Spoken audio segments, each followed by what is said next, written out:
Jai Sairam, welcome back to my channel. இன்றைக்கி இந்த பதிவில் மகா கந்த சஷ்டி வருது இல்லையா, நவம்பர் 2ஆம் தேதி. அப்போது நாம் அந்த சஷ்டி விரதப்போ கந்த சஷ்டி கவசம் படிக்கிறது ரொம்ப சிறந்த பலனை கொடுக்கும் நமக்கு. அதனால இந்த கந்த சஷ்டி கவசம் உருவான விதத்தையும் அந்த புராண கதையையும் பற்றி தான் உங்ககிட்ட இந்த பதிவில் ஷேர் பண்ண போகிறேன்.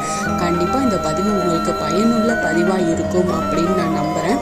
என்னோட சேனலுக்கு தொடர்ந்து சப்போர்ட் பண்ணுங்கள், லைக் பண்ணுங்கள், ஷேர் பண்ணுங்கள், கமெண்ட் பண்ணுங்கள். ப்ளீஸ் மறக்காமல் சப்ஸ்கிரைப் பண்ணுங்கள், பெல் ஐக்கானை கிளிக் பண்ணுங்கள். இந்த கந்த சஷ்டி கவசத்தை பாலதேவராய சுவாமிகள் தான் இயற்றினார் அப்படின்னு நமக்கு தெரியும். சரி, இப்போ நம்ம அதோட கதையை நம்ம பார்க்கலாம்.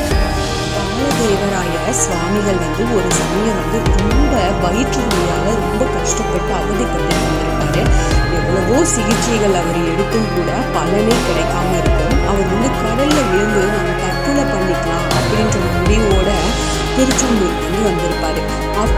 அப்போ வந்த நேரம் பார்த்தீங்கன்னா கந்த சஷ்டி விழா அங்கே ஆரம்பமாயிருக்கும்.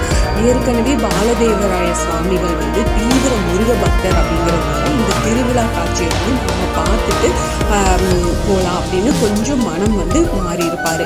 இந்த திருவிழா முடிஞ்சதுக்கு அப்புறமா தற்கொலை முடிவை நம்ம திருப்பி பார்க்கலாம், அந்த மாதிரி ஒரு மனநிலையில் அவர் இருந்திருப்பார். இந்த முருகப்பெருமானை வேண்டி சஷ்டி விரதம் அவரும் இருக்கிறதுக்காக ஆரம்பித்தார். முதல் நாள் திருச்செந்தூர் கடலில் புனித நீராடி முருகனை வழிபட்டதுக்கு அப்புறமா கோயில் மண்டபத்தில் கண்களை மூடி தியானத்தில் அமர்ந்திருப்பார். அவருக்கு முருகப்பெருமான் காட்சி அருள் புரிஞ்சதோடு தனக்கான கந்த சஷ்டி கவசம் பாடுற திறனையும் கொடுத்து அருள்பாலிச்சிருப்பாரு.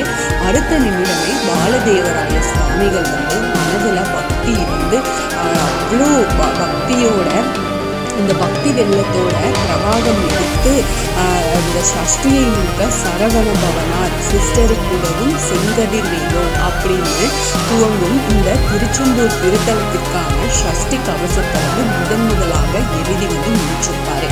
அதுக்கு அடுத்த 5 நாட்களும் முருகப்பெருமானின் அறுபடை வீடுகளான திருப்பரங்குன்றம், பழனி, சுவாமிமலை, திருத்தணி, பரமதிச்சோலை இந்த திருத்தலங்களுக்கெல்லாம் சஷ்டி கவசங்களை அவர் இயற்றி முடிச்சாரு.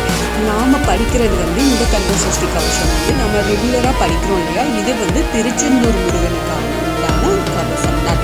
6 சஷ்டி கவசங்களையும் பாலதேவராய சுவாமிகள் இயற்றி முடிந்த போது இதுவரை அவருக்கு வதச்சிட்டு இருந்த அந்த அளவுக்கு இருந்த வயிற்று வலி துளி கூட இல்லாமல் பூரணமாக குணமாயிருக்கும். இந்த கந்த சஷ்டி கவசம் இயற்றுவதற்காகவே தான் தன்னை முருகப்பெருமான் சோதிச்சு திருவிளையாடல் செஞ்சிருக்காரு அப்படிங்கிறத அவர் அதை புரிஞ்சுக்கிட்டாரு. அதை புரிஞ்சுட்டு அவ்வளோ பரவசமாயிருவார். அதனால நீங்கள் உங்களுக்கு ஏதாவது பிரச்சனை அப்படின்னு இருக்குது அப்படின்னா நீங்கள் கண்டிப்பாக இந்த கந்த சஷ்டி கவசம் இந்த சஷ்டி விரதத்தப்போ நீங்கள் படிங்க. நம்ம நினச்சிட்டு இருக்கோம் இந்த ஒரே ஒரு கவசம் தான் இருக்குது அப்படின்னு. கிடையவே கிடையாது. 6 படி வீடுக்கும் 6 கவசம் இருக்குது. ஆனால் நம்ம படிக்கிற இந்த கந்த சஷ்டி கவசம் தான் இதுதான் நம்ம நிறைய பேருக்கு நமக்கு ரொம்ப தெரிஞ்ச விஷயமும் கூட. நம்ம இதை மட்டும்தான் நிறைய படிப்போம்.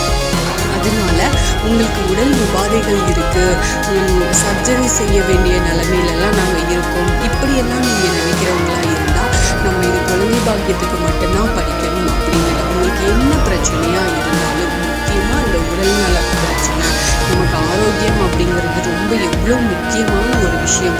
அதனால நீங்கள் இந்த சஷ்டி விரதம் இருக்கிறவங்களா இருந்தாலும் சரி, இல்லைங்க என்னால் விரதம் இருக்க முடியாது படிக்கலாமா அப்படின்னா தாராளமாக படிக்கலாம்.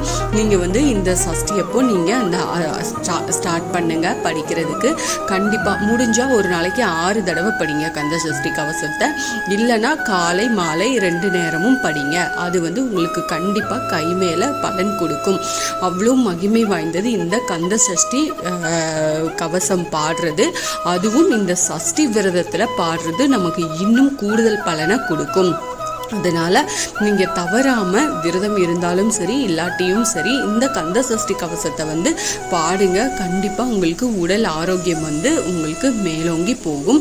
அதே போல் குழந்தையின்மைக்கு நீங்கள் வந்து ட்ரீட்மெண்ட்டில் செய்கிறீங்க அப்படின்னா கண்டிப்பாக அது உங்களுக்கு சக்ஸஸ் ஆகும். குழந்தை வரமும் முருகர் கொடுப்பாரு. நம்பிக்கையோடு இதை வந்து பாராயணம் பண்ணுங்க. இந்த பதிவு உங்களுக்கு பயனுள்ளதாக இருக்கும் அப்படின்னு நான் நம்புகிறேன். ஏதாவது சந்தேகம்னா எனக்கு கண்டிப்பாக கமெண்ட்ல கேளுங்க. கண்டிப்பாக உங்களுக்கு நான் பதில் கொடுக்குறேன்.